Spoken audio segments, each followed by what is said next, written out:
Hey, Rob, never mind. All right, everybody, hit that like, hit that subscribe, turn those notifications on. Sports Hounds getting ready to roll right now. Oh my God! I'm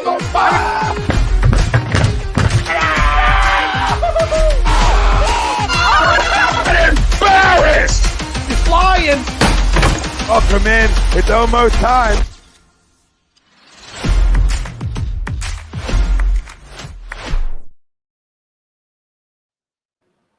All right, everybody, welcome in. This is the Sports Hounds exclusively on A2DRadio.com. As always, hit that like, hit that subscribe, turn those notifications on. He's Brad Ryer. I'm Rob Brinkman. We're live each and every Monday, exclusively on A2DRadio.com, streaming on Facebook, YouTube, Twitter, Twitch, Periscope, and Instagram. If you miss us, miss anything here on A2D Radio, download us wherever you get your podcasts, Spreaker, Spotify, Google Play, iHeartRadio, and iTunes. No excuse to miss anything. Merry Christmas, Happy Hanukkah, Kwanzaa, holidays, anything you may celebrate. We hope you had the best, absolute best holiday season, and roll that into a Happy New Year as well. So keep it locked in here. We got a lot to discuss tonight. Obviously, Christmas wasn't so merry here in Philadelphia. Christmas Eve, Eagles fall to the Dallas Cowboys, 40-34. More importantly, Lane Johnson, Avonte Maddox, looking to miss extended period of time. We're going to talk about all that. Playoff picture, kind of, sort of, taking shape in the AFC and NFC. We'll dive into that. Packers are hot. Jaguars are hot. Los Angeles Chargers can clinch tonight against a very depleted, very bad Indianapolis Colts. And Nathaniel Hackett just got fired from the Broncos. Yes, Nathaniel Hackett. 15 games. I think it's the fourth coach in NFL history that did not finish his first season. And now he's going to sit on his ass and get 4 years of salary for doing nothing. Was it his fault, though, in Denver? I don't know. I listen, is Russ Wilson that bad? Is it coaching? Because he was bad in Seattle, too, and everyone kind of gave him a pass because they didn't have Lynch. The Legion of Boom was gone.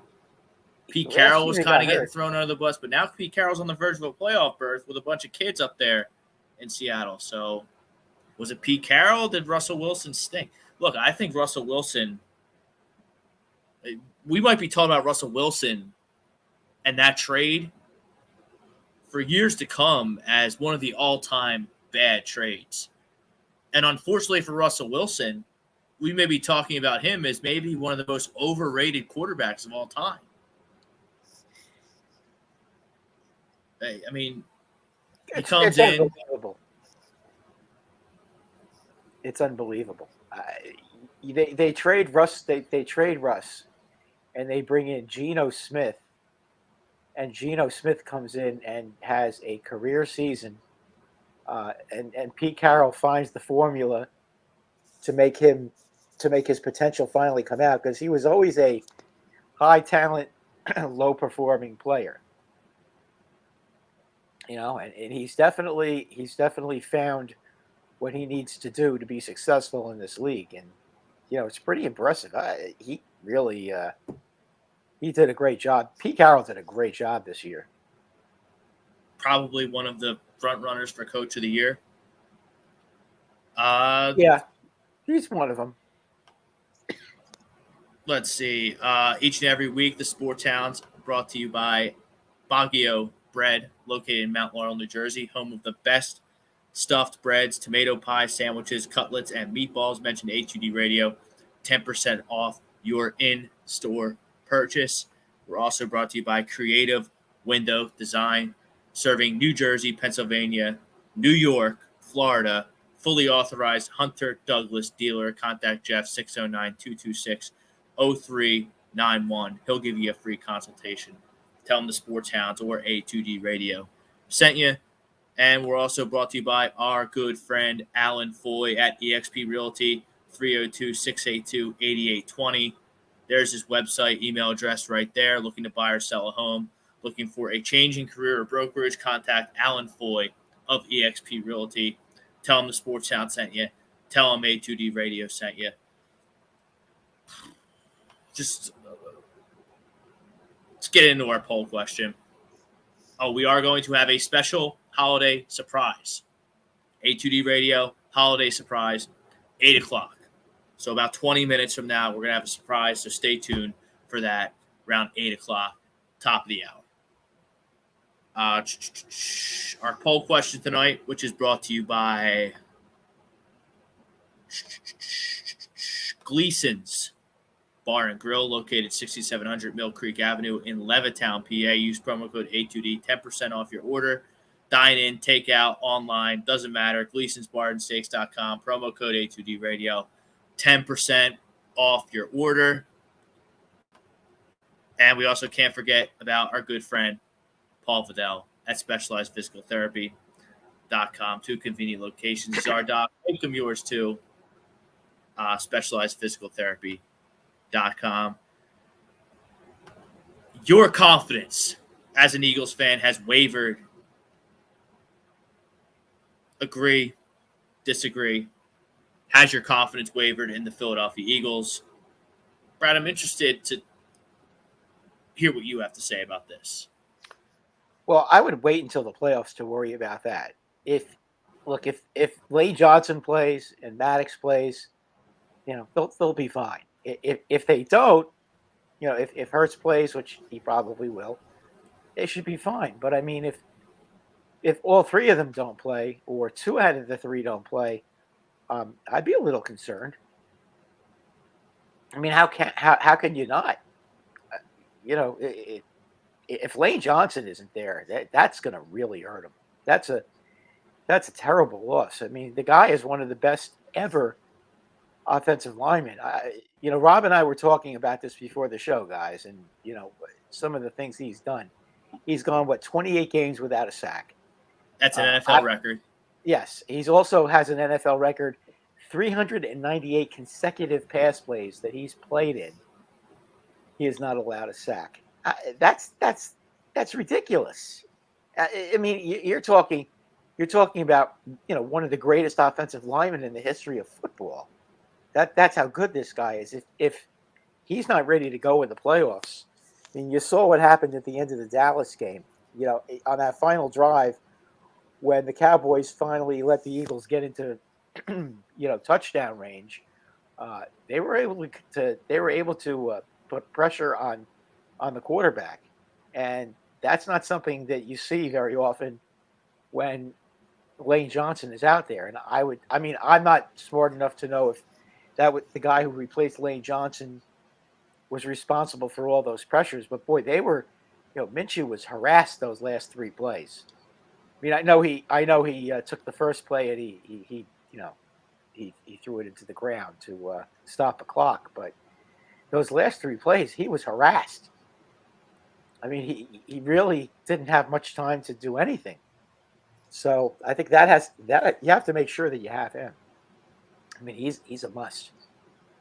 As far as Sanders fumbling, I wouldn't be overly concerned about that. Why shouldn't I be concerned about that? Because your coach will go over with him how to handle the ball and make sure that it doesn't come out of his hands. Okay? But I mean, this guy fumbled in high school. This guy fumbled at Penn State in college, and he's fumbled in the pros. Now he's fumbled in 2 straight weeks. Do you remember Tiki Barber? I do. To compare Miles Sanders to Tiki Barber is absolutely blasphemous to Tiki Barber. Didn't Tiki Barber have 12,000 rushing yards in this league? Yes, but that's not the point. But that's not the point. The point is Tiki had a fumbling problem until Tom Coughlin came in. Tom Coughlin fixed it. Nick Sirianni has to fix it. The guy he's gone the whole season not coughing up the football. Now all of a sudden twice in 2 weeks. Well, you know what? Sirianni will go to the tape. He'll see what's going on and he'll fix it. And I have confidence that he will. Because he's been able to fix everything that if he can't fix it, how he fixes it, but they always seem to fix all their problems. So right now, what makes you think Nick won't fix that? Because I think the guy is just a fumbler. I've never really been a fan of him, so perhaps I'm a little biased. But I mean, Okay. I don't like the guy's running style, and now he's fumbling the football again. So my answer to the poll question: has my confidence wavered in the Philadelphia Eagles? I still fully expect this football team to represent the NFC in the Super Bowl. But where I was at a 10 out of 10 before, I'm now at an 8 out of 10, 7 out of 10 because Lane, Avante, Miles is fumbling. We don't know about Jalen.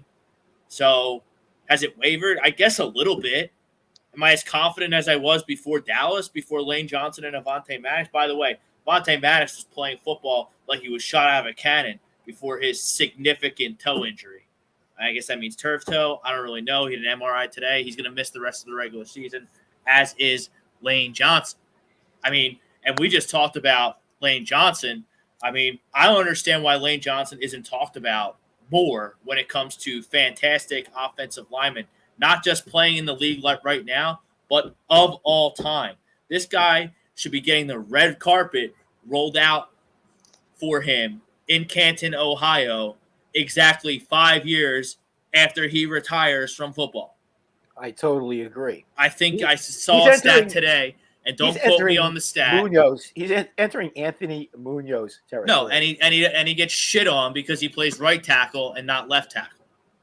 Because the Eagles had Jason Peters, another guy who's probably going to go in the Hall of Fame at left tackle for the majority of Lane Johnson's career. And now they have Jordan Mailata over there, and they decided to keep Lane Johnson at right tackle. So losing a potential first ballot Hall of Famer at right tackle since 2014, I have it right here, 11 and 18 the Eagles are when Lane Johnson is not in the lineup. That's not very good. I didn't realize. Yeah, but you know what though? Let's be honest. This group is one of the best groups they've ever had. They're multi-talented. I mean, they really are. So, You're talking about the entire football team or the offensive line? No, the whole football team. I mean, this is a very talented team. There have been years when the Eagles, since 2014, weren't very good either. So, but now you could say, well, maybe because Lane Johnson was hurt. I don't know. But I think that this team is good enough to step up in a big spot and put enough points on the board to beat a team. And their defense, when they're playing well, is certainly good enough to hold another team down. Now, would you be a little concerned about Bradbury? Because it seemed like they were picking on Bradbury unmercifully on No, not really. He made a couple good plays. Look, Dallas has a decent little team down there, and that's as complimentary as I can get against just a scumbag loser franchise like the Dallas Cowboys. I hate their guts now. Don't we all? Forever and always. But they have a little, listen, I don't know. You start the game hot, Dak throws another pick, and you had a chance to really bury him, and they didn't. And they let him off the hook. I think they put CeeDee Lamb in the slot, and Jonathan Gannon and the defensive coaching staff kind of, picked their nose and watched it happen the whole game. More like they poo-pooed it. They didn't know what to do. But you know what? Did they not know what to do because they're incompetent? I don't think so. They just didn't. They just got caught with their pants down because they suffered an injury in Avante Maddox, and they didn't know what to do. But you give them a week to prepare, and they'll figure it out. I hope they will. Like I said, 10 out of 10 before Dallas. Now Dallas, you come out even more unhealthy than you were going into the football game because you're already missing your quarterback. Minshew played good. Minshew might be the best backup in the whole league. So now I'm at a 7, 8 out of 10. And that'll probably go back up to a 9 out of 10 when they beat the Saints and lock up home field and they can chill for a couple weeks before they have to play a playoff game. And by the way, just go out. If Jalen's 75, 80%, put Jalen in the football game, beat the Saints, and then rest everybody against the Giants. Just because the Eagles haven't clinched anything yet outside of a playoff berth. Well, they could put him in if they don't make him run 15 times a game. I've been saying this, and I mean, you don't want to make him. I know, and Arnaud you don't says want him this to end too, up being but RG3. You don't want him to be RG3 because, that was a guy who had a lot of talent, and it went wasted because that football team, when he was hurt, just kept playing him and playing him and playing him. But but his legs are why he's so effective as a quarterback in the NFL. No, I understand that. I do, but if you take that away, he's not anywhere close to an MVP candidate. But in my opinion, okay, he when he's passing on pass plays, it's okay for him to run the ball. Okay, but all these running plays that he makes, you may want to just cut it down a little bit. Instead of 15 times, let him run 6 or 7 times. Let him run when they get near the goal line. That's when the money is on the line, then you let him run. But when you're on, I watch these games, and I'm not a film nut. I never really played football. I'm maybe a 6 or a 7 out of 10 when it comes to the X and O's of the football. I kind of just watch the game and come on here with you guys and tell you what I see and what my opinions are. So I am not Mr. X and O. I will admit that. But it seems to me that the Eagles run a lot of these RPOs. So when Jalen pulls the ball out of the running back's stomach and tries to take the edge, that's on Jalen, right? Right. He's choosing to run the football because he sees something in the defense that would suggest to him that him keeping the football, not handing out to Miles Sanders, or throwing a little, check down, quick pass, slant over the middle to A.J. Brown or Devontae Smith, which seems to be their bread and butter on those. There's quick little slants and runs. That's on Jalen. True. All I'm saying is, though, you don't want to get him hurt. Okay, you want him to be hurt. I understand that, but you have time for him to heal. All I would say is, I'm not saying don't play him. Okay, I'm not saying that at all. If he's healthy enough that he's able to play and he's able to throw, then he should and he can run away and he can run, and get away from pressure. I would just, if I'm Sirianni, I just tell him, be smart. If you have a hole to run in, make sure that you don't go up the middle, go around the edge and get out of bounds and try to avoid getting hit. Because you don't want him to get hit on that shoulder again. That's all I'm saying. I'm not saying he shouldn't run the ball at all, especially when they get down near the goal line. When they get down near the goal line is when I would tell him to go ahead and run. I wouldn't do it on your own 15, 20-yard line or, in positions where there's not money on the line. Maybe on a third down he can run. He runs the ball. You know what I'm saying? I'd be a little careful about how much he runs the ball. You can't afford to lose the guy. You need that guy in there. Well, then if I can't have Jalen being Jalen, then he should sit. Because if Jalen can't be Jalen, then he's not going to be effective, and that's really going to diminish your football team. And Gardner Minshew is a capable quarterback in this league over a short period of time. That's true. All right, let's get to some comments here. Comment brought to you by our friend Andy Ritter, Allen C. Travel, specializing in creating the vacation of your dreams at Disney, Universal, or wherever your heart calls you. Let their talented team of travel experts create a custom vacation for you. Our special holiday surprise coming up around 8 o'clock, about 9 minutes away. We will get to some comments here. Sean Spellman, Merry Christmas. Merry Christmas to you, Sean. Giants got a present with the Lions, Seahawks, and Commanders taking it out. Absolutely. And thank God we finally got a break. And by the way, I do want to make a comment, okay? So I'm sick and tired of hearing all these idiot people crying about, it was pass interference at the end of the Giant Commander game. Bullshit, okay? I've had it. Bottom line, Dexter Lawrence was not offside last year when the Commanders missed an easy field goal to win the game, Okay, some overzealous referee decided he was going to call offside on Dexter Lawrence, and then they got to re-kick it and won. So you know what? This is all I have to say to you Redskin fans. Okay, period. Stop crying. The other thing, Feliciano gets called for a taunting penalty when he's going over and giving to Darius Slayton the muscle sign, and they call a penalty on him, a 15-yard penalty when the Giants were marching down the field to at least kick a field goal to give them a two-score advantage in the fourth quarter. That was a bullshit call too. So you know what? We lost 2 games because of the refs. Okay, we won 1, so we're 1-2. You still owe us 1. So too bad. Live with it, guys. The Commanders suck. That's all there is to it. They're just not that good.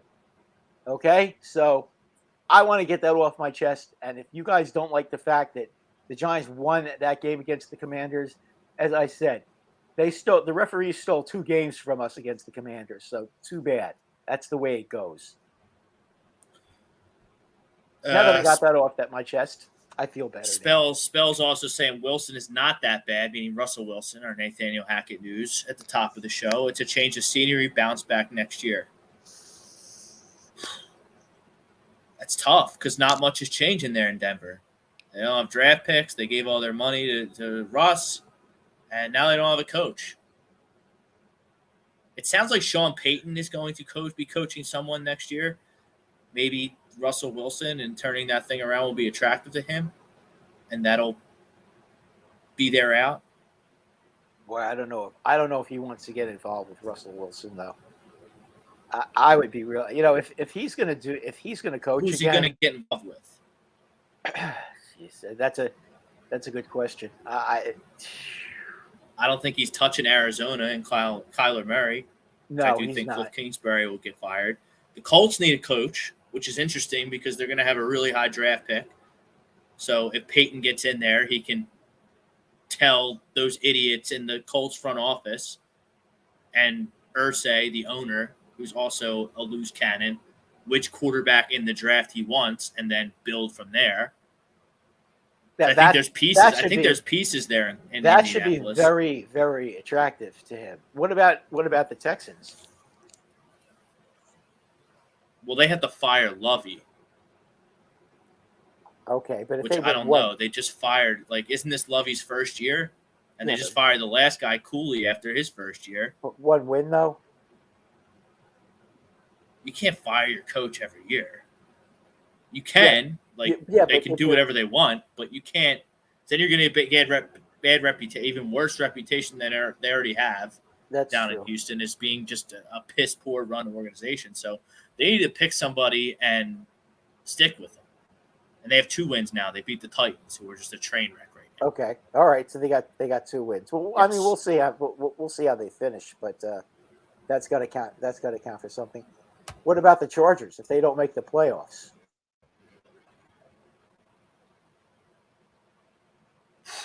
That would be quite a duo there. See, that would be something. Herbert. Yeah, you put Herbert there. You put Herbert and him together. Oh boy! I mean, to me, that kind of is. That could be a match made in heaven. That's if they don't, of course, make the playoffs. And then, the Panthers, they have an interim coach right now, in Steve Wilkes, but he's doing a hell of a job. Yeah, but he's doing miracle. We're going to do early leans later, but the Panthers are playing the Bucs next week, and what looks like whoever wins that game is going to win the division. I would be all over. I'd be all over the Panthers. The Bucs just looked terrible last night. All over the Panthers. It's tough to watch. Brady's tough to watch. Is it all him though? Their offensive line is just putrid. Brady's not good though. I understand they have problems on both sides. Brady is not the same. But he misses throws this year, and 2 years ago, even last year, Tom Brady doesn't make that. Some of these picks that he's throwing, some of these turnovers, these mistakes, some of the throws that he's missing that don't turn into turnovers. He should have just stayed retired and stayed married. All right, Ryan, I see you're frustrated, so now here you are.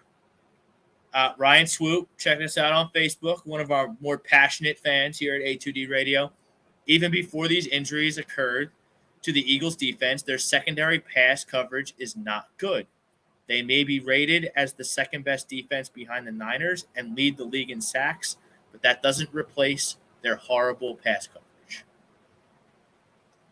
I mean, look, I get it. You're frustrated, and I was livid.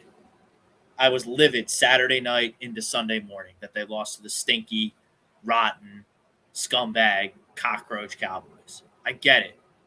But, I mean, horrible pass defense. I mean, I get it. Like, look, they give up 3rd and 30. We haven't touched on 3rd and 30 yet, which was a disgrace. That makes disgraces look like not disgraces. I don't even know what to say to give it up 3rd and 30. That's as bad as 4th and 26. And Freddie Almost. Mitchell. Freddie Mitch, yeah. Yes, the Green Bay Packers. That's the same kind of ridiculousness that you saw on that play. I mean, I don't know how you allow anybody to get behind you on 3rd and 30. Because our third string safety, who's not even really a safety, he's a corner, Josiah Scott. He's number 33. They're in cover 2. Like I said, I'm not an X and O person, but on the replays and what the little I know about the X and O versions of football, looks like they're in cover 2. Darius Slay is playing it off the line like it's cover 2. Cover 2 meaning he's got safety help over the top. And the safety help was late. And Dak threw a dart to T.Y. Hilton, and they converted 3rd and 30. If there's any other safety possibly in the world in there other than Josiah Scott, who should be cut immediately, especially after what he said after the game. He's like, yeah, Dallas did a quick count, and I wasn't ready. Huh? What? Even if that's the case, don't go say that to the newspaper and the media. What are you doing, kid? So he can take a hike as far as – and Darius Slay clearly playing it like it's cover 2. So there was a mental lapse by a young player, young, inexperienced third-string player. Okay? And the Dallas Cowboys threw a wrinkle at the Philadelphia Eagles and Jonathan Gannon and the defensive coaching staff that they were not expecting. They lined up CeeDee Lamb in the slot, and the Eagles didn't have an answer. Part of the reason they didn't have an answer is because Avonte Maddox got hurt. I don't talk about referees. I don't talk about injuries as excuses. They're part of the game. Injuries are going to happen. It's a violent sport. Refs suck. Get over it.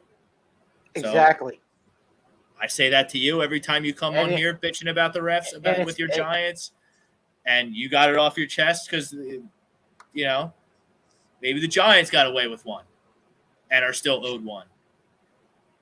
Oh, right? against Washington they are. But to say this team has horrible pass defense, I don't agree with that at all, Ryan. I don't. That's a bit strong. They've got some pretty good guys back there. If one of Avonte Maddox or C.J. Gardner-Johnson plays in the first playoff game, if that's wild card round or divisional round, hopefully they beat the Saints this week, wrap up that 1 seed, and rest everyone. Pass defense will be fine. Pass defense will be fine. You need to worry about the health of the quarterback and the health of your right tackle. You can't, since 2014, really haven't been able to win a game without Lane Johnson. So that's much more of a concern for me than, pass defense. They got a rush on Dak, albeit not by a secondary person. They had a pick 6 in the football game. So, yep. I mean. By the way, I do want to make a comment about Dak.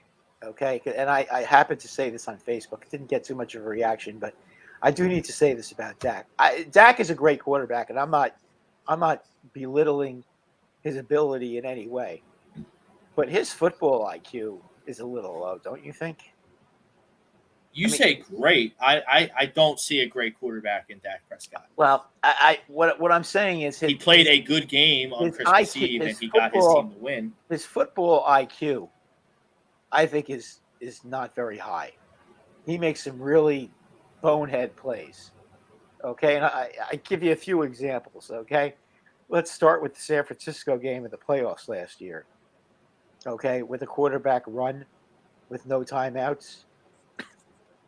Okay, with 14 seconds to go, we can start with that. We can start with an unbelievably bad interception against the Jacksonville Jaguars. And yes, on Saturday, a couple of really stupid plays that he made at the end of the game. With 2:01 to go, he goes out of bounds Right. and basically gives the Eagles an extra timeout. Right. I mean, what was he thinking? One of the dumb. That was one of the. And then taking a sack near the end of that game, and giving up field position, and putting Dallas in a position where they had to settle for a field goal. It didn't make any sense. I mean, these are just, and this is just in the at the end of last season and this season. I'm just seeing a lot of like really boneheaded. I mean, has he always been this boneheaded? I don't think he's that great. He played great against the Eagles, but I don't think he's actually. What's the difference between Kirk Cousins and Dak Prescott? That's a good point. Nothing. If Kirk Cousins has the star on his helmet and Dak Prescott's in Minnesota, Dak Prescott's probably fighting to keep his job. If Dak Prescott can run better. Fair. All right, here we go. Let's bring in Greg. See if I can add him. Yo, Greg, what's up? What's up, fellas? Merry Christmas. Merry Christmas to you as well. Look at you. You Merry got the hat on with the matching Quarterback Factory logo. You're looking sharp. Dak Prescott, Kirk Cousins, they're the same person. Right? Thank God someone else said it. I probably have 18,000 comments. Oh, what are you talking about? Dak's way better. Like, no, he's not. It's like that. It's like that meme from The Office. They're the same person, right? Pretty close. Yeah, I mean, because the reality is both of them will come up small in big games, right, or at least playoff times. You know what I mean? Break it down. You're probably right, Brad. Kirk or Dak's probably got a little bit more mobility. Whereas Kirk's probably the better pure passer, right? You know what I mean? But essentially, throughout their career arc, they're pretty much the same thing. They're going to win games in the regular season. They're going to put you in a spot to win games, potentially the playoffs. But they're gonna come up small at most of the time. But don't you think he's kind of a bonehead at times, though? Who? Which one? Dak. No, yes, I do. I do. I definitely do. There were some plays the other day where you're just like, where are you going with that? You know what I mean? Like, I mean, some of the things he does, and again, I don't watch a lot of Cowboy games. Sure. So I got to be honest, I don't.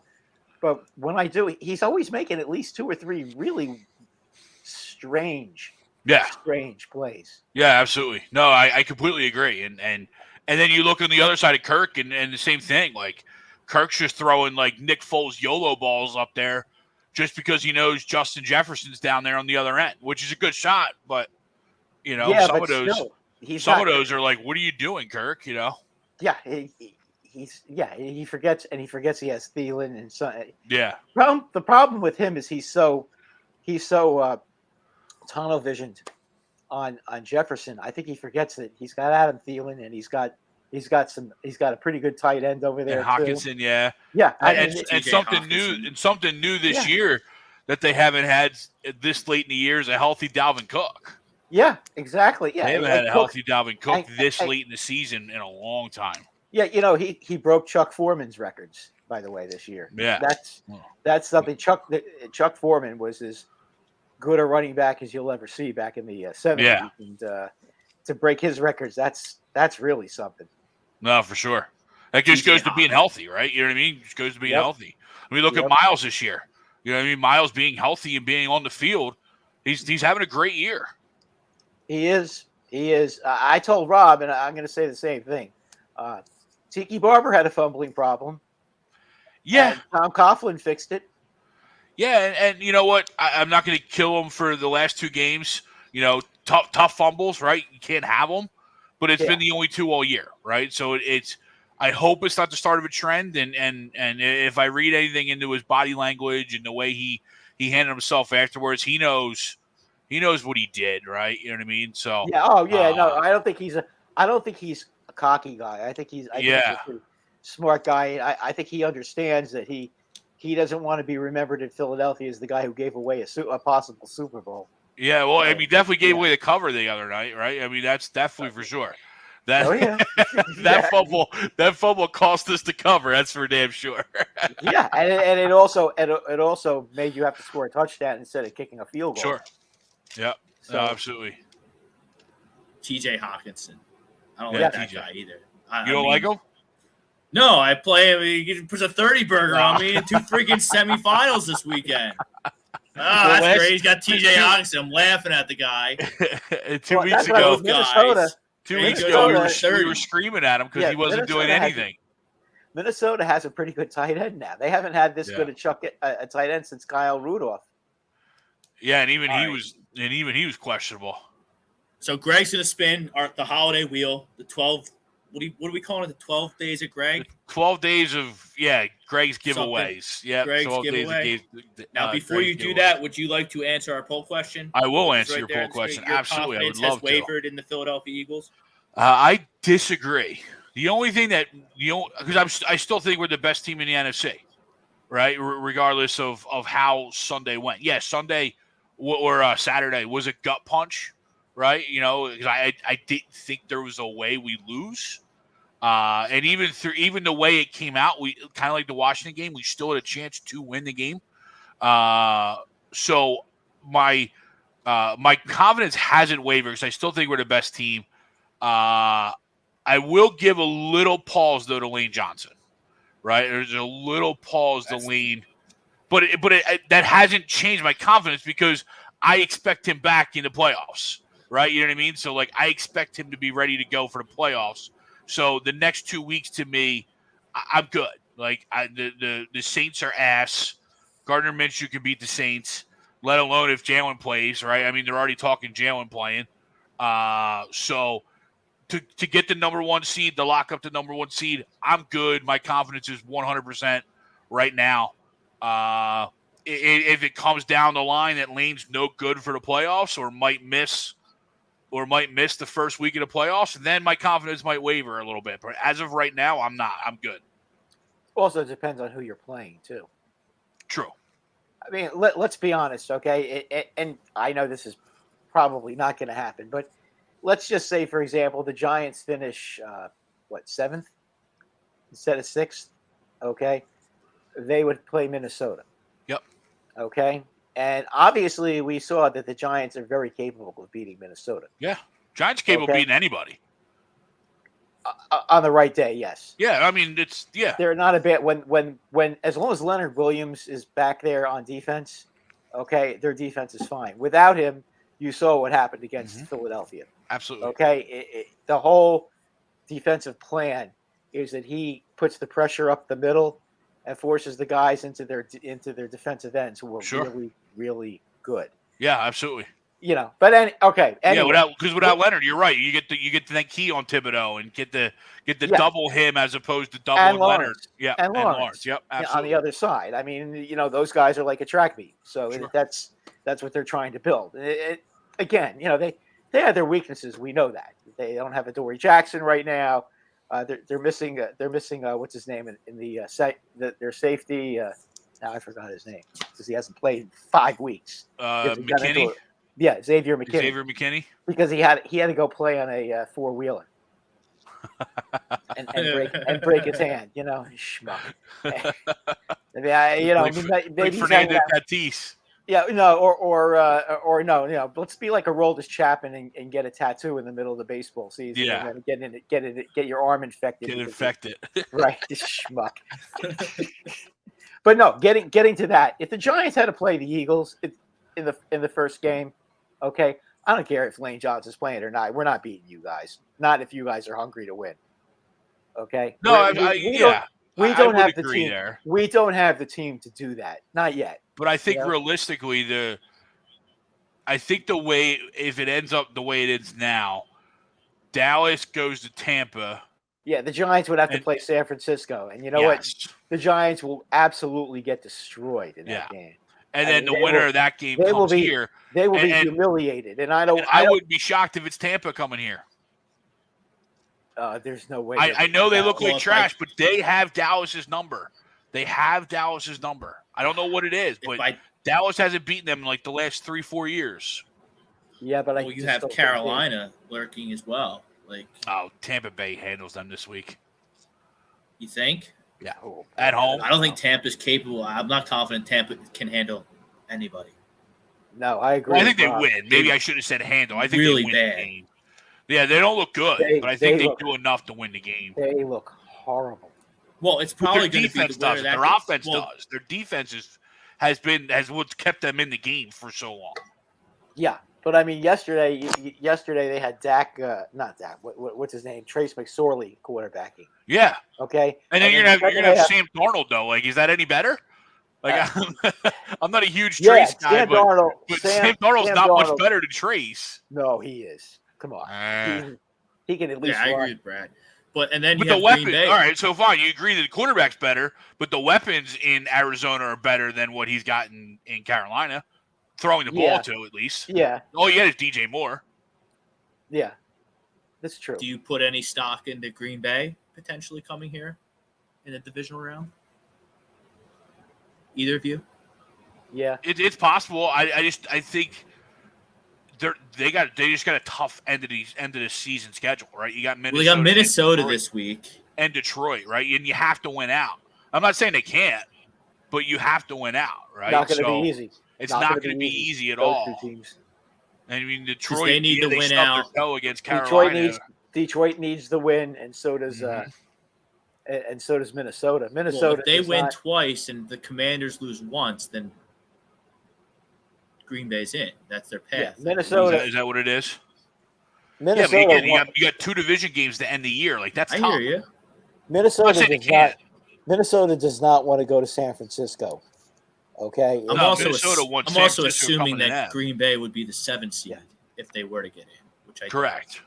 Right. So if they're the 7th seed, Minnesota and Green Bay. I mean, anything could happen. But you know what?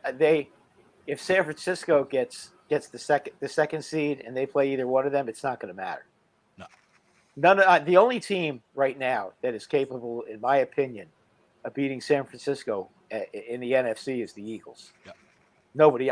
They engulfed the Lions. That's all you can really say. I mean, it was 24-7, right? And then they, and then the Commanders woke up and scored a couple, scored and got it close again. And what happens when they get 24-20? It immediately becomes 37-20. Yeah, exactly. It was almost like, all right, you know what? Time to score again, and they didn't need to have Samuel. We're gonna give the Commanders plus 7.5 bettors a little bit of hope. Yeah, exactly. Before we rip it out from underneath them, it didn't work. Didn't work. Yeah, we'll tease them. I had him. I had him. I can't pick my nose right now in the NFL. Yeah, we'll throw you a little bone. NBA's worse. Did you watch the games yesterday, Greg? I didn't. I didn't watch a single second. No. Not even the Sixers? I checked in on the Sixers. I was watching the Here's how cold I am. Gambling. So I had Joel Embiid over 44.5 points, rebounds, and assists yesterday. He finishes at 44. Oh, boy. The end of the night, we had Denver -4. We saw how that ended. Well, if you had Denver, I think the only person at ATD Radio that cares about the NBA less than Wilson and yourself is probably me. Yeah. So no, I have no idea. Would you get a bad beat going? Oh yeah, they stole the ball and he had an easy layup and they're up 3 and just didn't take the shot. Like, huh? He just dribbled it out. Was that Suns Nuggets? Yeah, it was Suns Nuggets. Yeah, it went to overtime.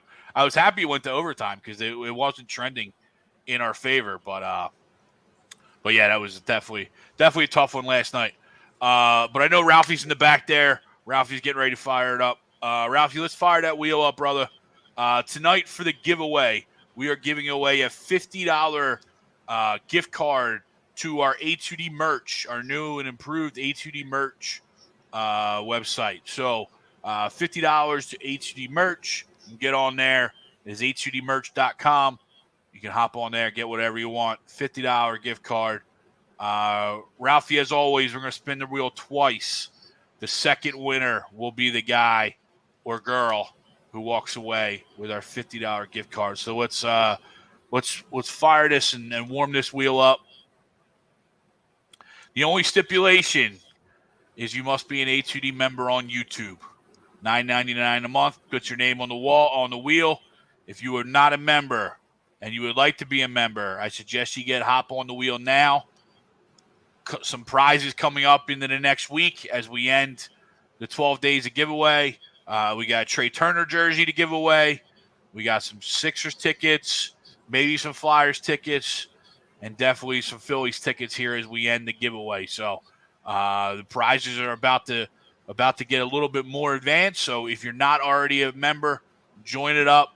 $9.99 a month. You can cancel anytime. So you can join us for a month, get your name on the wheel, and then if you don't like what you get, you can cancel at any time. But I do know we are revamping the member section as we go into the new year, so there will be a lot more giveaways as we head into it. So, Ralphie, without further ado, let's get this winner for our $50 A2D merch gift card will be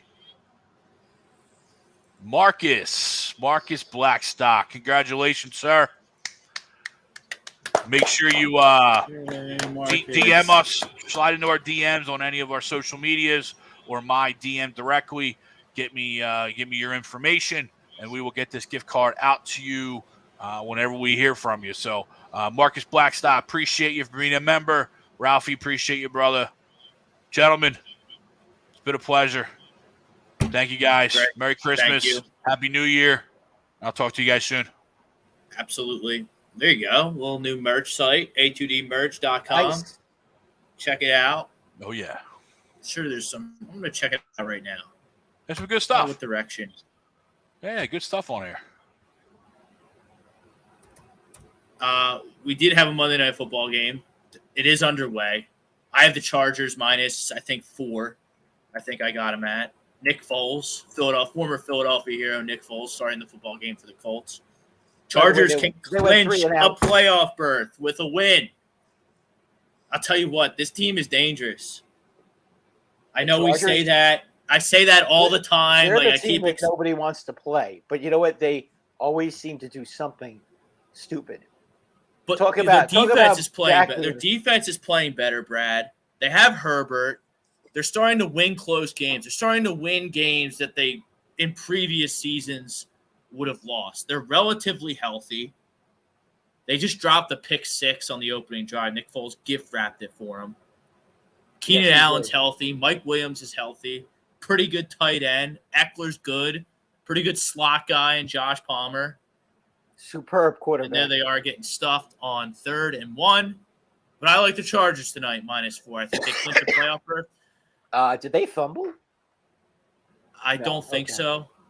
Okay, they're all. But I do not have sound on because we are doing the show here, so it's tough to tell sometimes. But this is the kind of stuff that the Chargers do that they could drive you nuts. I mean, 3rd and 1. I mean, no one blocked DeForest Buckner, the premier defensive lineman on the Indianapolis Colts. No, and I'm surprised they didn't go for it, which is just Staley, their coach, is notorious for doing. Well, I think he's going to play it very close to the vest tonight because the only way the Colts can win this game is if the Chargers gamble too much and lose. So that's basically it. I think he'll play it close to the vest. All right, let's get back into his comments. Where's Jake's comment there? That's where we left off. There's Jake's comment there. We get some comments here. We'll talk at some MLB Hot Stove. toward the back end of the show, AFC and NFC playoff picture. Be able to mix those in, I'm sure, with the comments, scrolling through them. Jay Friel, what's up, boys? I'm going to disagree with the poll. My confidence hasn't wavered at all. Just need one win to lock up the number 1 seed in the NFC. Oh, that's true. Look, I find it hard to believe that any Eagles fan isn't like, talking to themselves a little bit that Lane Johnson's hurt. That You of have all to the guys be. that are hurt, that's the one that really would be upsetting me as an Eagle fan. So- you know Hurts will play. If the people whose confidence hasn't wavered now, I'm still confident they're going to go to the Super Bowl. I am. I'm still confident that they're going to go to the Super Bowl. But before Lane Johnson's injury, I'm at a 10 out of 10 they're going to the Super Bowl. Like, I can't be a 10 out of 10 they're going to the Super Bowl with Lane Johnson potentially on the shelf. Not until I see what's going on. When they play I San don't Francisco, understand how your confidence if they have can't to play waver San at Francisco, all. if they have to play San Francisco with that front four, and Lane Johnson isn't there, It's a huge Yeah. problem. yeah, they're gonna make it that much more difficult on themselves. That's for sure.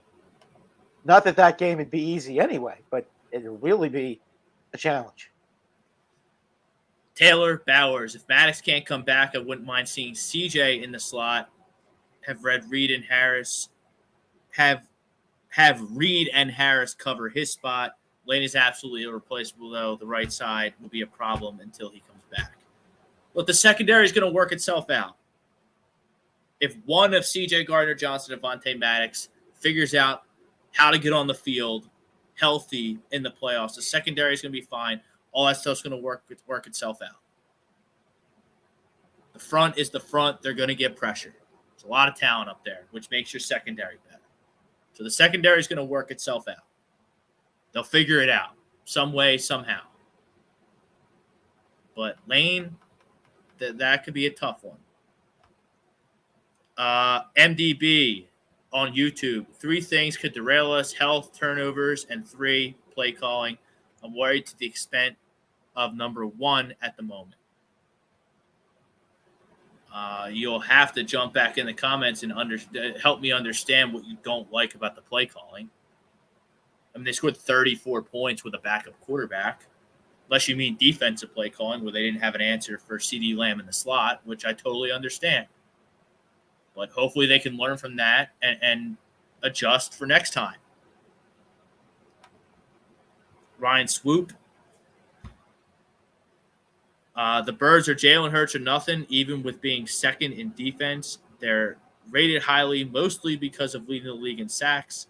The Niners aren't that one-player-run team. They have an incredible all-around defense that can afford to be using a backup quarterback because they aren't just relying on one player to run their team. They are an all-around great team. Even with having a backup quarterback, they are a complete team. That's Ryan, true. I can't help you. I mean, Ryan, the Eagles are a mirror image of the San Francisco 49ers. You're being too hard on the Philadelphia Eagles because you're a Negadelphia Philadelphia sports fan. You need to take a deep breath and relax. Everyone, they're a mirror image. They're both well-orchestrated rosters, both the Eagles and the Niners. But, are you telling me if Nick Bosa tears his abdomen and is a question mark for the playoffs, that's not going to affect their team and their outlook to go to the Super Bowl? He has 17 and a half sacks. Of course it is. Are you telling me if George Kittle doesn't get banged up, that doesn't affect the Niners' outlook? Or Deebo Samuel can't play in the playoffs? It absolutely does. Yeah, I mean, So, take a deep breath, relax.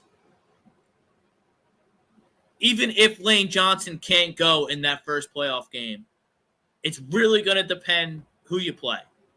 correct. If you have to play Green Bay or the Giants, you're going to be fine. Correct. If you have to play Dallas, or I guess Tampa or Carolina can be thrown in that mix too. You're going to be fine. If you have to play Dallas, if you have to play Dallas without Lane Johnson, it could be a problem. It could be a problem. Green Bay and Carolina, it's not going to be a problem. The Giants, it's not going to be a problem.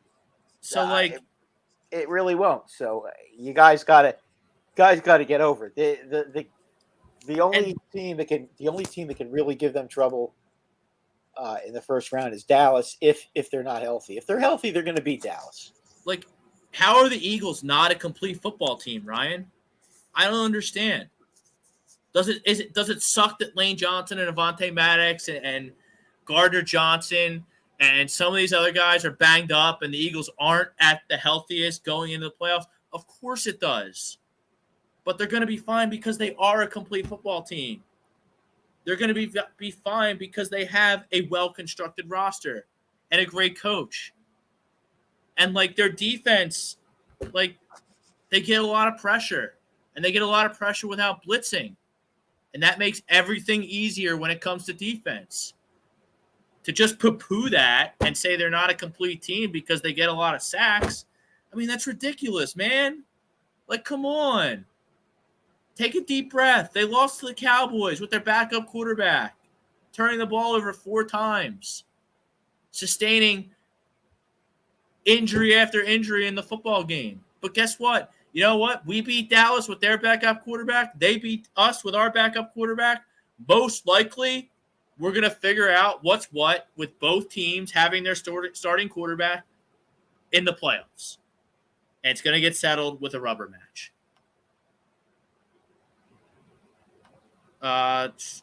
Rob Povia, what's up, boys? Hope everyone in the fam is having a wonderful holiday. Yeah, you too, Rob. Greg disagrees with the poll. Ryan Swoop. Fans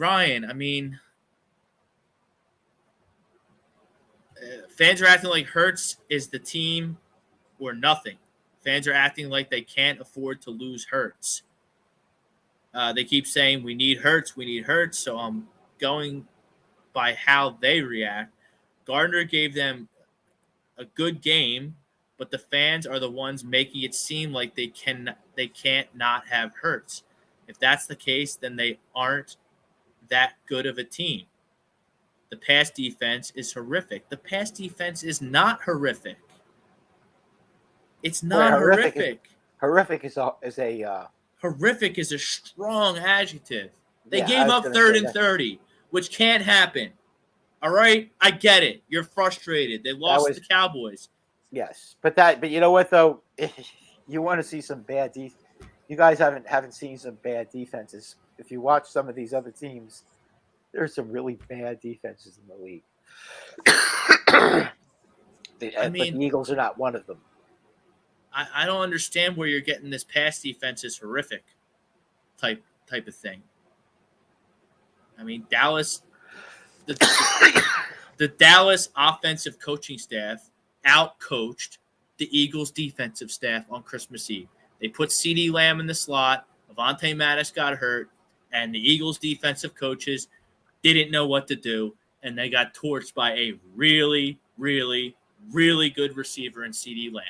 And if one of those receivers like Tyreek Hill or CeeDee Lamb or Justin Jefferson or Devontae Adams, if they get hot and get cooking, there's not a damn thing any corner can do to stop them. Because of the rules. It's an offensive league, and great offense is always going to beat great defense in professional sports, no matter what the sport is. Doesn't matter. So this narrative that the pass that you're perpetrating, that the Eagles' pass defense is horrific, it's just not true. And Jalen Hurts, they're not going to the Super Bowl if Gardner Minshew is the quarterback. They're not. If Jalen can't go for whatever reason in the playoffs against a worthy opponent that, all due respect, Matt, isn't the Giants, Commanders, Panthers, Bucks, Packers. I don't even know. I'm not even confident they could beat the Packers with Minshew. I wouldn't want to find out. We'll put it that way. Maybe they can, maybe they can't, but I don't want to find out. So if you don't have Jalen Hurts, against the Niners or the Cowboys in a do-or-die spot, guess what? It ain't going to matter what your pass defense is doing because you're not going to win. Quarterback's the most important position probably in professional sports. And if you don't have your first string or a really good one, you're not winning. So, yeah, we do need Hurts. That's an accurate narrative being perpetrated by most fans. Absolutely. And the fact that they couldn't beat Dallas with Gardner, doesn't that kind of solidify Jalen Hurts' MVP candidacy?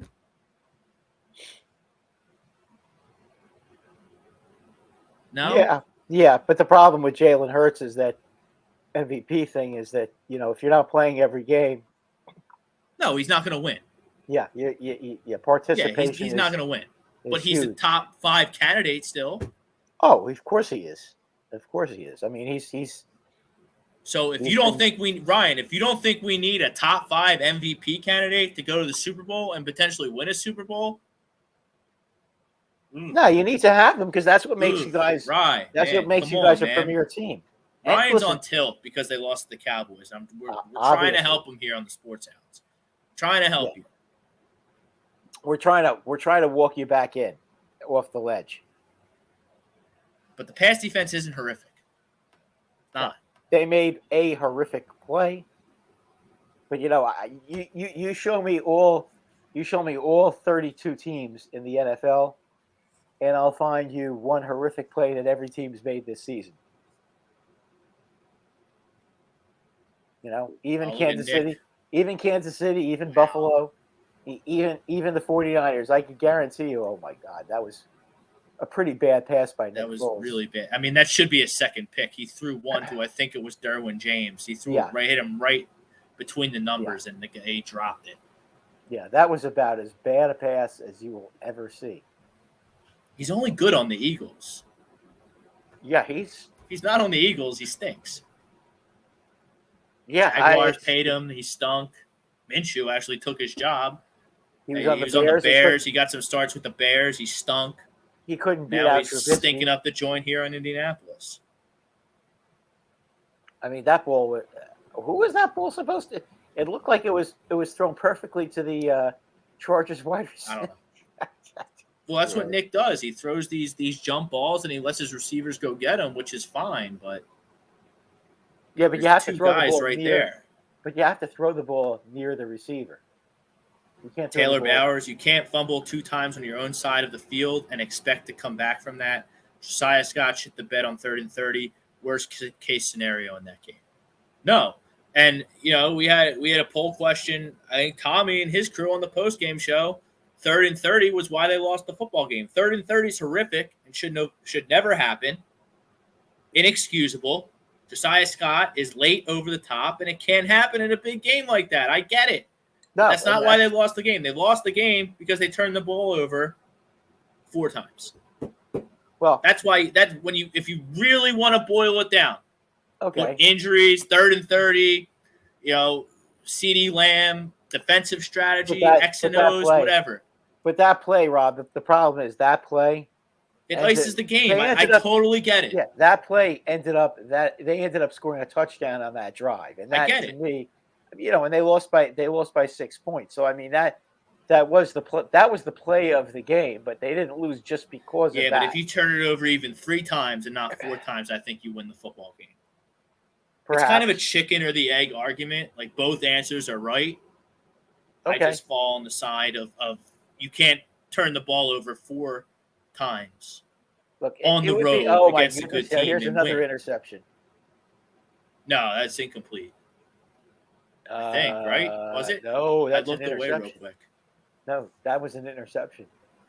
So this is just going to be a slop fest kind of game. Yeah, well, that wasn't Herbert's fault. I mean, the Chargers receiver. What happened? Went off the Chargers receiver's hand. Yeah, that's definitely a pick. Yeah, but that wasn't his fault. Okay. It's not Herbert's fault. I mean, Jesus, Allen has to catch that ball. I mean, he put it right in his chest, for God's sakes. I mean, come on. Put it right in the numbers. You can't make a better pass than that. Ryan Swoop, a great team who is a true contender, won't be afraid if they lose a star. If they aren't a one-player run team that involves him or nothing, Eagles pass defense can't defend. Brian, where are you getting this Eagles pass defense stinks narrative? Where?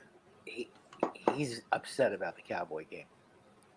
That's Right. why we need Hurts more than the Niners team, who doesn't need a starting quarterback because San Francisco is an all-around great and complete team on both sides of the ball. Brian, so are the that's true. Eagles. So are the Eagles. Are a great, well-rounded team on both sides of the football. They are. I don't think the Niners are going to the Super Bowl because I think that Jalen Hurts is going to be just fine. And the Eagles are going to go to the Super Bowl because they have a better quarterback. Absolutely. But I can't sit here and tell you that I'm a 10 out of 10 confidence after I just watched Lane Johnson, a future Hall of Famer at right tackle, get hurt. I can't say 10 out of 10 confidence. And your quarterback's on the shelf. And Avonte Maddox is on the shelf. And C.J. Gardner-Johnson is on the shelf. All these injuries are coming at a bad time. So for me to sit here after seeing an all-world right tackle get hurt and say that I'm 10 out of 10 confidence that the Eagles are going to the Super Bowl, I'd be lying to you. And I don't do that here. The Eagles the bottom line, show. and the proof was in the pudding, because on the last drive, yes, the Eagles did get to the Cowboys' 19-yard line. But when they got down to the 19-yard line, that I'm not smart enough football-wise to know whose man kept getting in and bothering Minshew, but Minshew was under siege those three plays. After he spiked the ball to make it second down, third down, and fourth down, he was under siege. He literally had no chance to make a throw into the end zone to a receiver. Now, again, I think if Lane Johnson was there, I think it would have been a different story. Without having him, it just wrecks the whole continuity of the offensive line. I think he's so good, he can make other players around him better. Just finish up his comment. A team like the Eagles aren't that because they are afraid they can't win with the defense, so they need Hurts more.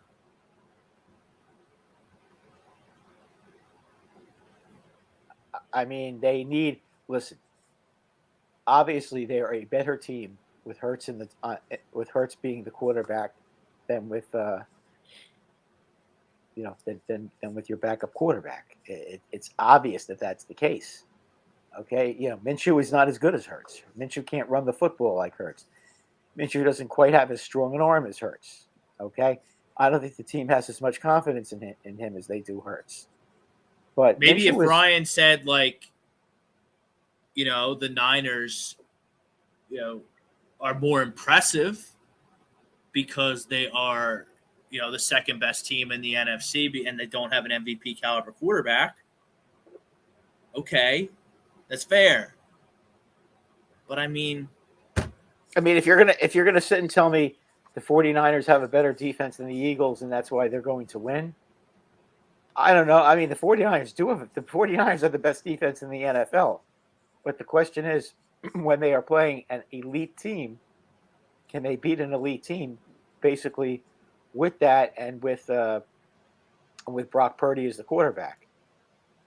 And, from what I've seen, I think Brock Purdy is better than Garoppolo, if you ask me. But again, we don't know how he's going to play in a playoff game.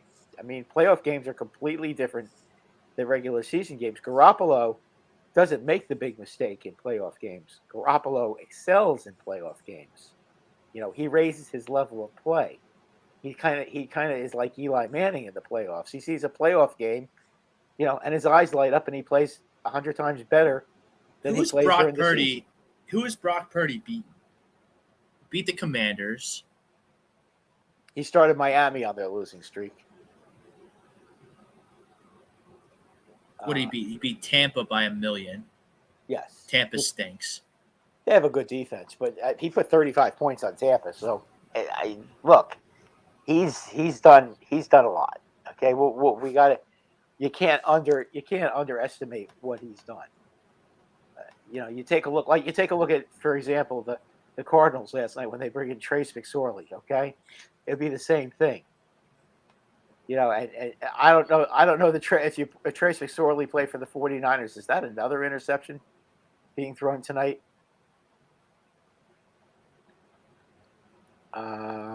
This is just an INT fest here. That is an interception. What is that? The third or fourth one? It's like the third one on the last 5 plays. It's ridiculous. It's crazy. Yeah. Nick threw one. I don't know if this one's going to stand. They're going to review it. Ryan Swoop. Eagles can't consistently stop teams by making them punt the ball. They make a few good plays, but then don't make. He's in. Good 4-down plays, forcing other teams to punt. They allow teams to consistently march down the field one possession after another. 1 foot, 1 knee. He's in. Where? Ryan, I don't get. I understand you're frustrated because they lost, but they lost. They've been playing football for 4 months. They just lost their first game on the road. It sounds like you think the sky is falling and you're not that confident in the football team going forward. I don't understand why. And you haven't really touched on the only reason why my confidence is dipped even a little bit, and that's because of Lane Johnson. Here's the thing, Rob. Teams do lose it in the regular season. Nobody goes undefeated in the regular season. That's very rare. Most of the top teams do lose 2 or 3 games. That's normal for top teams. Look, the Buffalo Bills had a 2-game losing streak. They lost to the Jets, and they lost to Minnesota. And guess what? After that, they turned things around and they've beaten the hell out of everybody. And next Monday night, we're going to have the game of the year on Monday night between possibly 2 teams that could be battling at the end of the season in the AFC Championship, in the Bills and the Bengals. So, but they both have lost games. It happens. You lost the game, okay? Bottom line is beat the Saints, and you're going to have the game in Philly. I don't know that the Cowboys are going to go into Philly and win. The 49ers, who knows? We know it's going to be a low-scoring defensive battle, and we'll see what happens. If Lane Johnson can play, which won't be for another 4 or 5 weeks, the championship, a potential championship game, isn't going to be for another 4 weeks. So I know he's got some issues right now, but 4 or 5 weeks from now, will he be okay? Will he be able to play? I don't know. I'm not a doctor. I couldn't tell you that, but he probably will. Let's put it this way: if he can get out there and play, he will. Just like Jalen Hurts will, just like Maddox will. A month is a long time, so we'll see what happens before you guys go to pieces here. Get off the bridge and calm down. Get off the balcony and climb back into your hotel room. It's not coming to an end yet. Okay? So just calm down. I'm trying to look for Ryan Swoop. Eagles are forced to have to blitz and pressure teams as often as possible, although they don't do it as much as they should because Gannon is clueless. Because their pass defense can't consistently stop teams. Look, Ryan, Dak Prescott. Now, I was looking for another stat online to combat this comment, but I couldn't find it.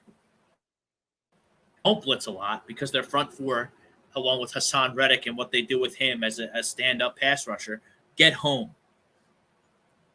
Dak Prescott threw for, I think, 368 yards on Christmas Eve. That's the first time a quarterback has been over 250 yards passing the entire season against this defense. So I don't understand where you're getting this from where the Eagles can't stop the pass. They absolutely can stop the pass because of their pass rush is a big part of that. Yeah, but every good team that's good defensively has a good pass rush. Why everyone was concerned a few weeks ago was about the run defense because they couldn't stop a nosebleed there in the middle of the season for a couple weeks. But they brought in Big Daddy Linval Joseph and Ndamukong Suh, who are really doing a great job plugging up the middle. And we haven't heard a peep about anybody gashing the Eagles on the run since. So I don't know where you're getting this pass defense can't stop anyone. The first time any opposing quarterback has thrown for over 250 yards against this football team was Christmas Eve, Dak, where he got him for 368 because they didn't have an answer for CeeDee Lamb in the slot. And Gannon, he's pretty average as a defensive coordinator, if you ask me. So I'll agree with you there. Paul's checking us out on YouTube. The Cowboys took the Cowboys 4 turnovers and play our backup quarterback to barely win in the final section, and they only won by 2 field goals. As long as Lane Johnson plays, I'm not worried about Dallas in the playoffs. Even if Lane Johnson doesn't play, I'm only moderately concerned about the Cowboys in the playoffs because the Eagles have a well-constructed roster. They're deep in the trenches, and that's where football's won.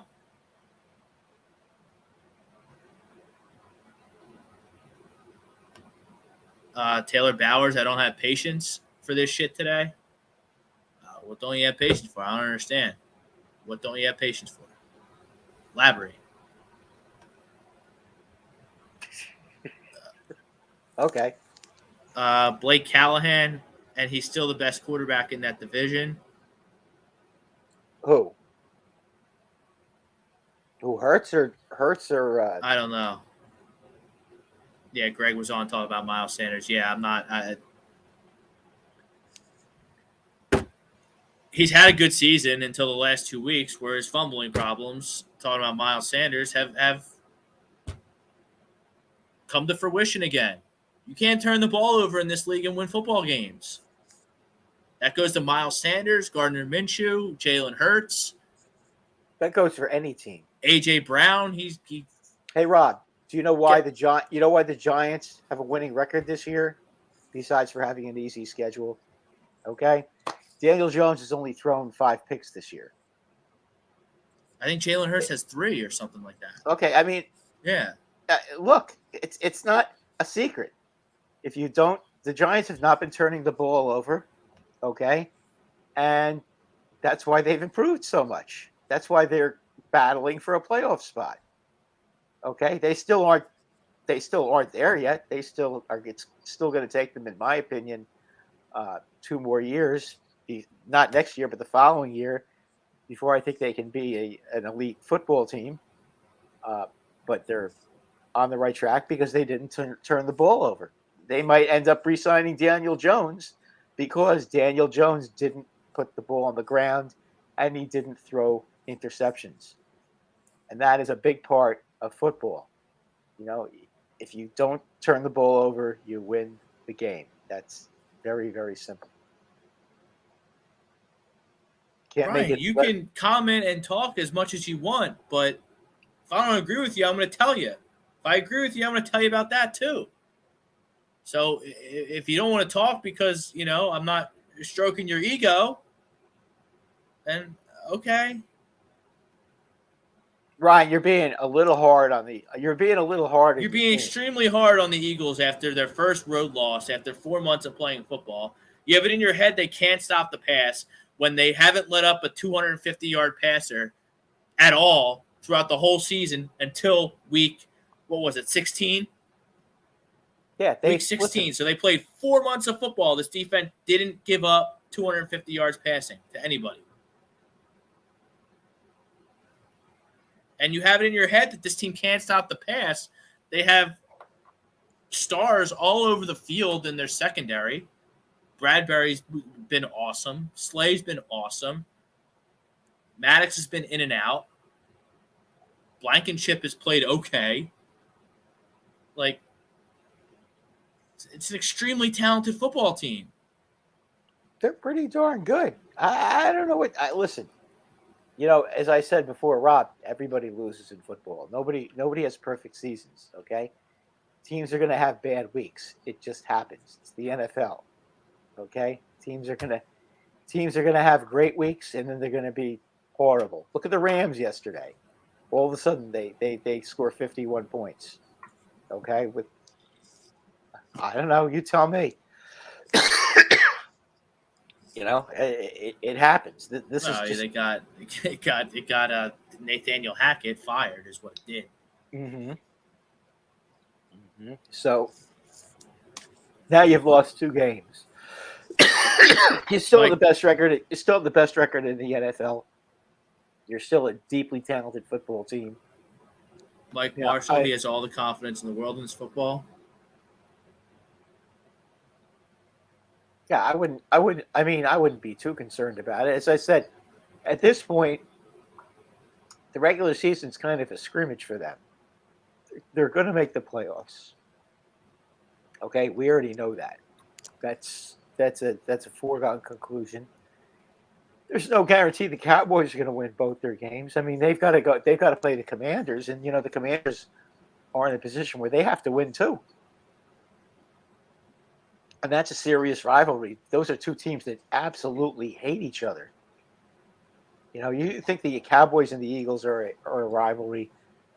The Cowboys and Commanders are a pretty good rivalry too. Yeah, so I guess that'll be the last game.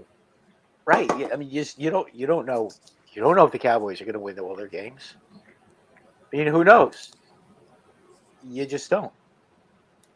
Ryan swooped Tom Brady in the playoffs. We'll figure it out. Until I see him struggle in the playoffs, I can't take my belief off of Brady, even with how much he's struggling now in the regular season.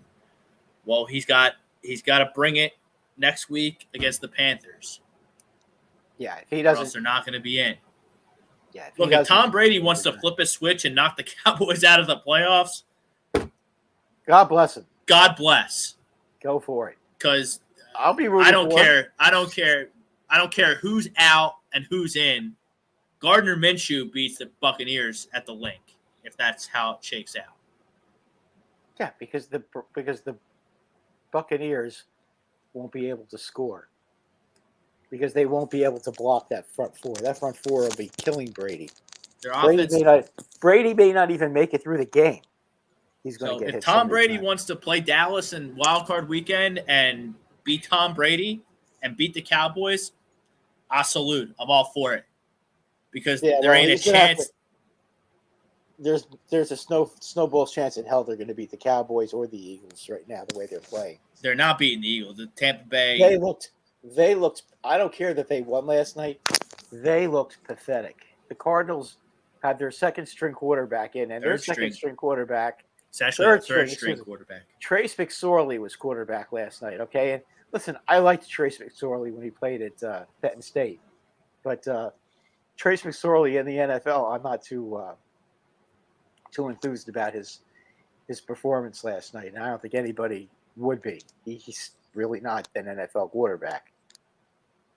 I mean, what was he throwing? 5-yard passes the whole night? And Tom Brady, So I saw a stat. He wanted to go deep. He couldn't because he didn't have the time. So I saw a stat. So Tom Brady finished the game with 281 yards passing. 200 of those yards came from receivers running after they caught the football. Yeah, because he can't throw deep, and it's not because of his arm. It's because that offensive line can't block anybody. So, I mean, that says to me that he's throwing 3-4 yard passes. And he wasn't. His guys are able to make plays. And they weren't exactly impressive passes last night. They looked terrible last night.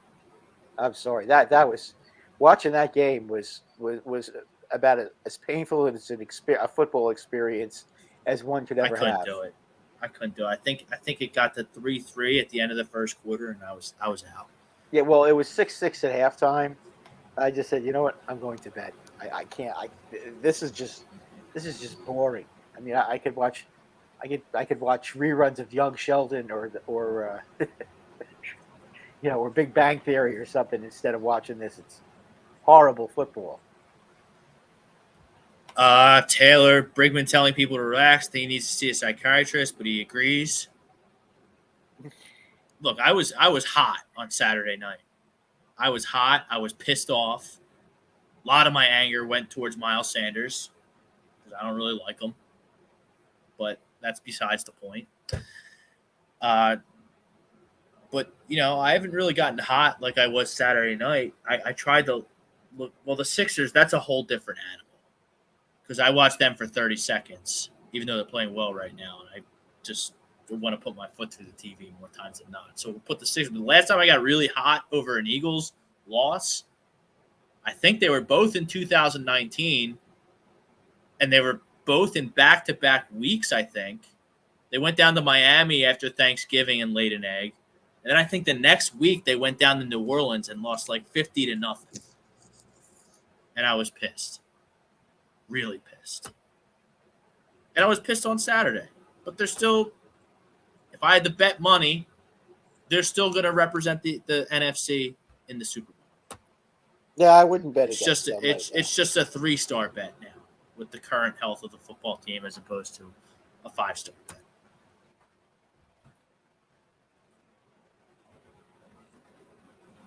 Pretty much.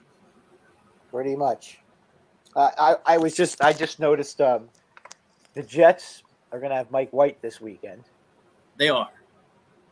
Let's do early leans because then we'll get into some. And are they going to get the other Adams back? What, Not Quincy. Queenie No, Adams? Williams. Yeah, Queenie Williams? Williams, I mean, the other, not Quincy Williams, the other Williams, the superstar Williams. Is he coming back, or is he's still going to be out? I don't know. He got hurt in the Buffalo game, and he hasn't come back yet. So that their defense hasn't quite been the same without him.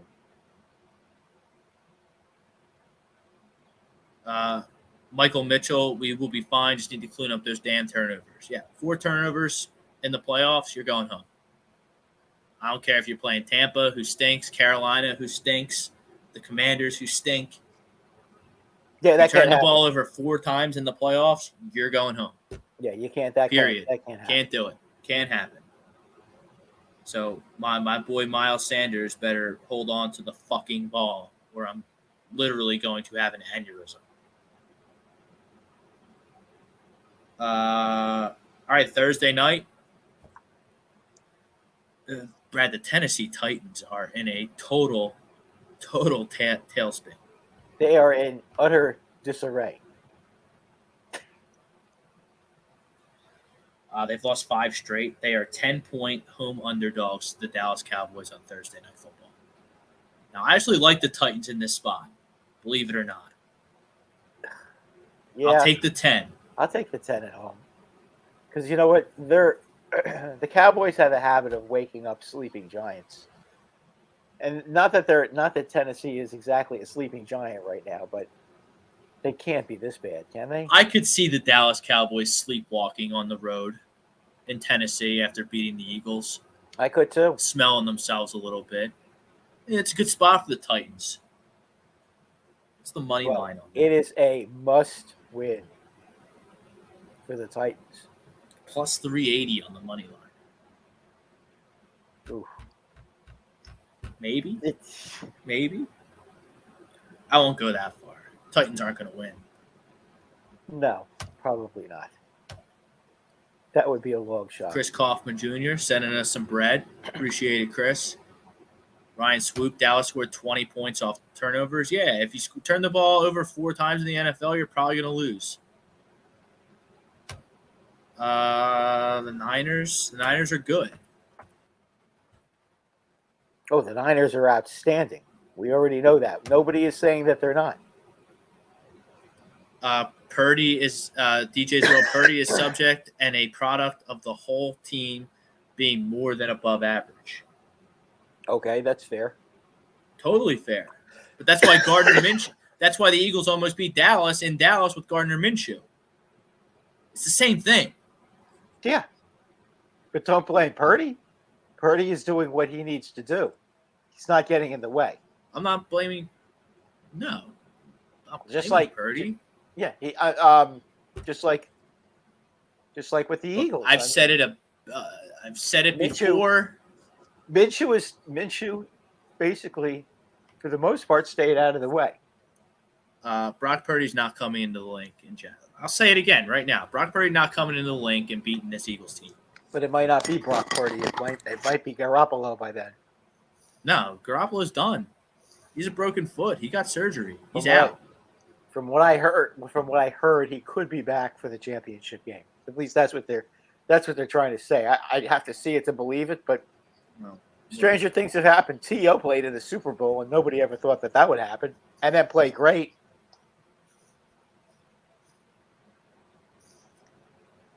I think he had a broken leg too. He did. He had to sign a waiver to play in the game. Right. And he was great in that game, by the way. Okay, so we're doing early leans. Early leans is brought to you by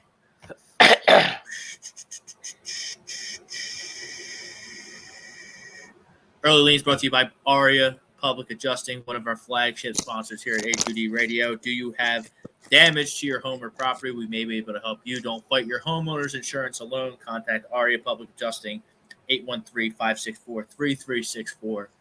Tell them the Sports Hounds and A2D Radio sent you. We're still scoreless here on Monday Night Football. Chargers are threatening, though. Chargers are threatening. It's a nice little screenplay to Mike Williams there. Another first down. All the way to the 12.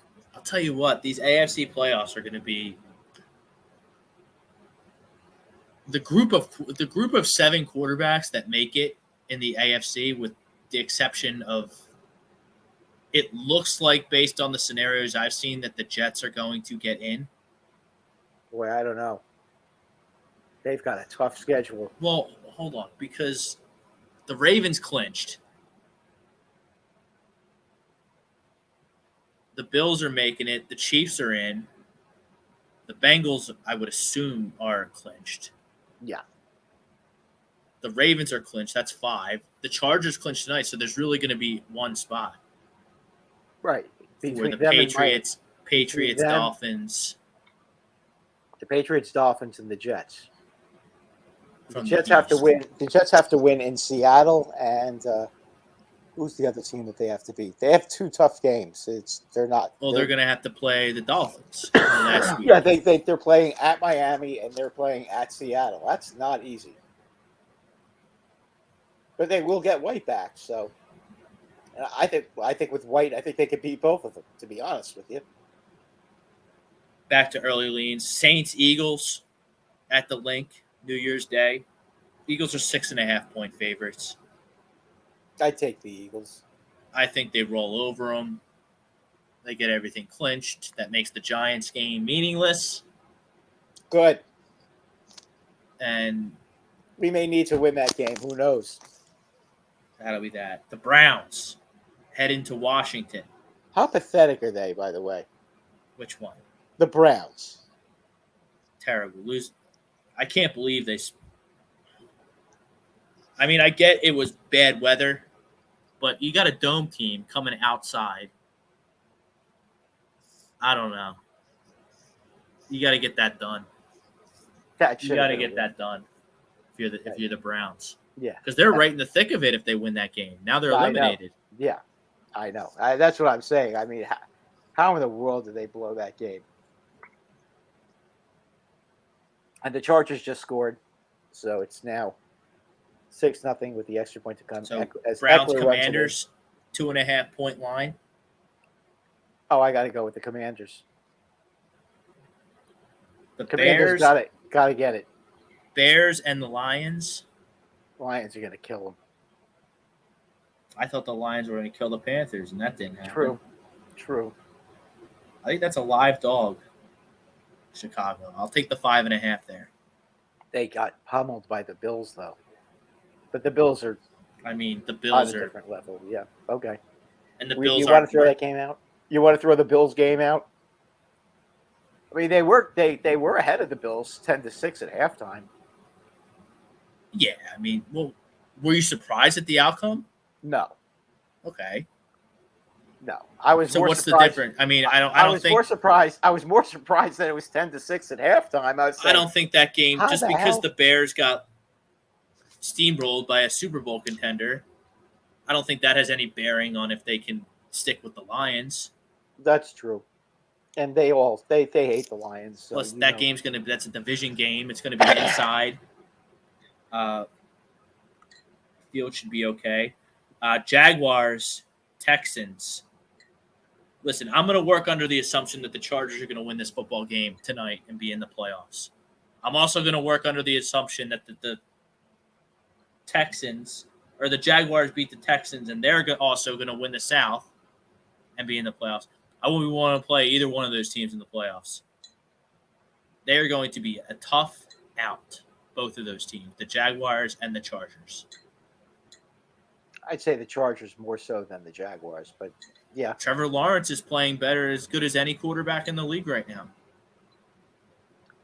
He's definitely picked up his game, but you're still asking an awful lot from a young team like that to go start with. I mean, I think they're going to win the division because. So they're probably going to host. They're probably going to host the Ravens in the first playoff game. The Jaguars we're talking about. Okay, is Lamar playing?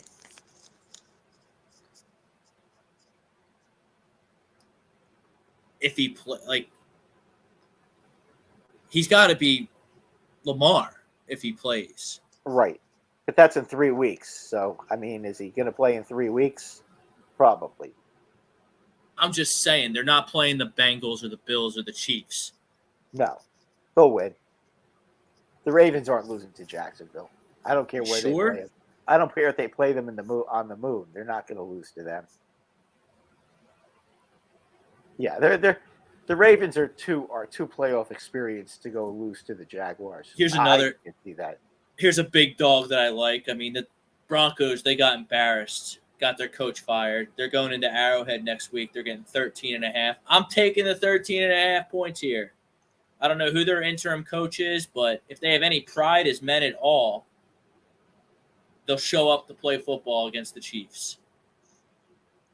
13.5's a lot. The Chiefs. Not against Kansas City, though. The way Kansas City can score. It's just a lean. It doesn't mean I'm going to play them. I am going to take the Panthers +3 in Tampa. Yeah, I would. I like that game, too. I think Tampa blows. Yeah, I think they're that bad. They stink out loud, Tampa. They are that bad. And, boy, the Colts just did something stupid. Running the ball 9 yards out of your end zone and getting caught at the 14-yard line on a kickoff return. Dolphins have lost 4 straight, Brad. Yep. They're going to New England next week. They're getting 2.5. Tua back in concussion protocol. His availability is very much in doubt, according to Adam Schefter. Oh, boy. Look, they peaked when it was warm out, and now they're playing in some of these cold weather games and some of these teams that are really hungry and need wins, and they can't get it done. They can't close these games out. I mean, if you take a look at it, the Buffalo game, they had an 8-point lead in the Buffalo game in the fourth quarter, and the Bills came back and beat them. You know, their defense can't hold up for 4 quarters on the road, especially on the road.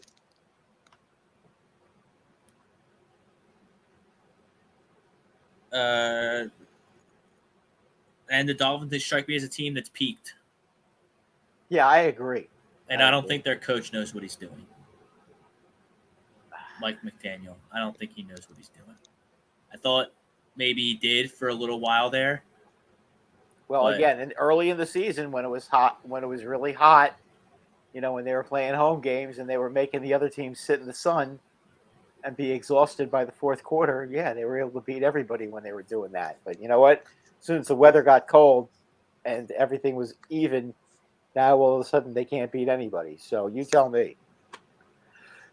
Seahawks. I'm kind of kind of glossing over some of these games that are between teams that. Well, that's a big game for both teams. Yeah, but like Arizona and Atlanta, like who cares? Nobody We're cares gonna about skip those that games. one. Yeah. Jets are going out to Seattle. Mike White's back. Mike White's back. The Jets are favored in Seattle by 2.5 points. Oh, I would take Seattle at 2.5 points at home. I know the Jets are a good team. I'm not, and no discredit to the Jets, but that's asking a lot. Seattle usually plays real well. I didn't like Robert Saleh's comments even a little bit this week when he was asked about the playoffs, and I'm paraphrasing because I don't have the quote in front of me. He kind of said like playoffs aren't really important right now. It's not our priority. What? You're right there. It's not your priority. Why wouldn't it be your priority? I don't know. You want to try to make the playoffs if you can. But I mean, comments like that, that's how you lose your locker room. So yeah, well, that's how you I agree also with you. I like the Seahawks as well at home. Yeah, Geno Smith against the Jets. I think Pete Carroll outclasses Robert Saleh. Mm-hmm. Let's see. So you got a former Jet coach and a former Jet quarterback playing against the Jets. So and you've got Jamal Adams out on the Seahawks playing against the Jets. Well, he's out for the year. Yeah, but the fact that if he's on the field, no, I don't mean playing, but if he's at least in the locker room around the team. Yeah, around the team. Thank you. I think there's going to be enough in there to want to put a beating on the Jets. Geno Smith wants to. Green Bay hosting Minnesota. Green Bay's favored by 3. I love the Packers here. Yeah, I mean, Minnesota has been the luckiest team on the planet this year. They have 13. What do they have? 11 wins. Their point differential is 5. Right. They're the luckiest team on the planet ever. Yeah, they have had so many lucky wins this year, including last week against the Giants. That was a lucky win. Giants had an interception that was that didn't count for whatever reason. They're trying to claim. I don't know what they were claiming, but that looked like an interception to me. I know a lot of people agree with me about that. The refs kind of screwed them over again on that. It is what it is. They're the luckiest team on earth. I mean, they beat Buffalo because Josh Allen fumbled on the 1-yard line because the center snapped the ball before he was ready. And I mean, we could go and even after that happened, the Vikings took the lead. The Bills still came back and tied the game, and it went into overtime. So, the only game they played that wasn't close was when they got smacked up by the Eagles in primetime in Philadelphia. And back in week 2. Yeah, and the Cowboys, they lost 40-3. That's right. They did lose 40-3, the Cowboys. So, I mean, when they played good teams, they have been humiliated. That's basically. I mean, look at the comeback they had to make to beat the Colts last week. Yeah, miracle. I mean, how ridiculous was that? All right, Brad. Game of the year next Monday night, right in our time slot. Can't wait for that one. Bills Bengals. Wow, that is. Do you want to guesstimate the line? Do you want to try and guess the line, Brad? I'm going to say that the Bengals are going to be like a 2.5-point favorite. The Bengals are a 1.5-point underdog. Oh, they're an underdog. Home. Really? I'll take the home dog all day long. I like the Bengals. I think they're a really good football team. They are. I don't know about. How can the Bills are going to be favorites in Cincinnati? Right now, yes. Well, they did win in Kansas City, so and they've been real good on the road. So It's an NFC championship, possibly preview. Yeah. Well, it's going to be for the home field in the AFC Championship game. I mean, that much is pretty clear. Right, because the Chiefs lost to both teams. Right. So they can't. The Chiefs can't win a tiebreaker with those two teams. So that's really for home field. I think. I mean, Bills, that place is that Cincinnati fan base is going to be jumping. Yeah, but the Bills are good. Are a good road team, and they find ways to win anyway. I take the Bills in that game. I think they win. Like, it'll be a high scoring game. That's the biggest game in Cincinnati in 20 years, I bet. Yeah. From a regular season standpoint. Yep. But I think you'll see like 38-35 Buffalo, something like that. Both teams will put points on the board. So you like Buffalo? Yes. I think Buffalo I wins like the Cincinnati. game. All right, Brad, want to touch on some hot stove before we get out of here? Yes. Obviously, during my absence, the Yankees picked up Rodon, which to me is a no-brainer. One of the best left-handed pitchers in baseball. Cheap. They got him cheap.